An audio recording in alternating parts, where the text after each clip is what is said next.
ہر درود شریف میں ابراہیم علیہ السلام کا نام کیوں آیا؟ آئیے دیکھتے ہیں اس ویڈیو میں۔ کیا آپ نے کبھی درود شریف پڑھتے ہوئے ایک امپورٹنٹ چیز نوٹس کی ہے کہ درود شریف میں نبی کریم صلی اللہ علیہ وسلم کے ساتھ حضرت ابراہیم علیہ السلام کا نام کیوں آتا ہے؟ باقی نبیوں کا نام کیوں نہیں آتا؟ اللہم صلی علی محمد وعلی آل محمد کما صلیت علی ابراہیم وعلی آل ابراہیم۔ سورہ النساء میں حضرت ابراہیم علیہ السلام کو خلیل اللہ کہا گیا ہے۔ خلیل اللہ کا مطلب ہوتا ہے اللہ کا دوست۔ اب سوال ہے، حضرت ابراہیم علیہ السلام کو خلیل اللہ کا دوست کیوں کہا گیا؟ سورہ بقرہ میں اللہ نے فرمایا کہ ابراہیم علیہ السلام کو کئی امتحانوں سے گزارا اور انہوں نے سارے امتحان پورے کر دیے۔ میں ان کے مشہور 7 امتحان بتاتی ہوں۔ پہلا امتحان سورہ انبیاء میں آتا ہے، ان کو آگ میں ڈالا گیا، ان کی قوم نے انہیں جلتی ہوئی آگ میں پھینک دیا۔ ابراہیم علیہ السلام نے پھر بھی شرک نہیں کیا، اللہ نے آگ کو ٹھنڈی اور سلامتی والا بنا دیا۔ یہ ایمان کا سب سے بڑا امتحان تھا کہ موت سامنے پھر بھی توحید پر قائم رہے۔ دوسرا امتحان سورہ ابراہیم، اللہ نے حکم دیا کہ ان کی بیوی ہاجرہ رضی اللہ عنہا اور ان کے بچے اسماعیل علیہ السلام کو ایک سنسان پانی بغیر جگہ مکہ میں چھوڑ دو۔ یہ ان کا سب سے دردناک اور ایموشنل ٹیسٹ تھا، لیکن انہوں نے تسلیم کیا۔ تیسرا امتحان سورہ صفت میں آتا ہے، خواب میں اللہ کا حکم ملا کہ بیٹے کو قربان کرو۔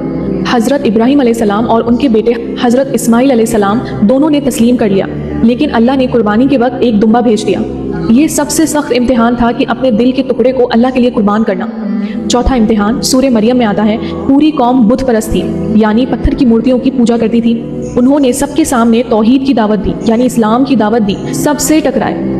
پانچواں امتحان سورہ انبیاء میں آتا ہے، انہوں نے قوم کے بت کو توڑ دیا، یعنی جو مورتیاں تھیں جس کی لوگ پوجا کرتے تھے، تاکہ سب کو سمجھ آئے کہ یہ مورتیاں کچھ نہیں کر سکتی۔ اللہ کے دین کے لیے اپنی جان کا خطرہ لیا۔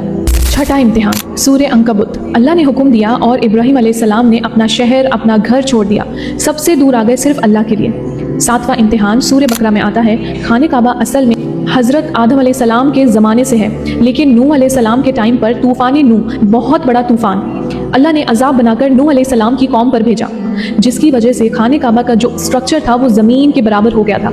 تو ابراہیم علیہ السلام کو اللہ نے حکم دیا کہ خانہ کعبہ کی اصلی جگہ کو ڈھونڈو اور پھر واپس سے اس کی بنیاد اوپر اٹھاؤ۔ سورہ بقرہ بتاتی ہے کہ حضرت ابراہیم علیہ السلام اور ان کے بیٹے حضرت اسماعیل علیہ السلام نے اللہ کے حکم سے عبادت کی نیت سے ہر قدم پر دعا کے ساتھ خانہ کعبہ کی بنیاد بلند کی۔ ان سب امتحانوں میں حضرت ابراہیم علیہ السلام نے کبھی نفس، کبھی جذبات، کبھی لوگوں کا ڈر یا مشکلات کو اللہ کے حکم کے آگے نہیں رکھا، اسی لیے اللہ نے انہیں خلیل اللہ یعنی اللہ کے دوست کا مقام دیا۔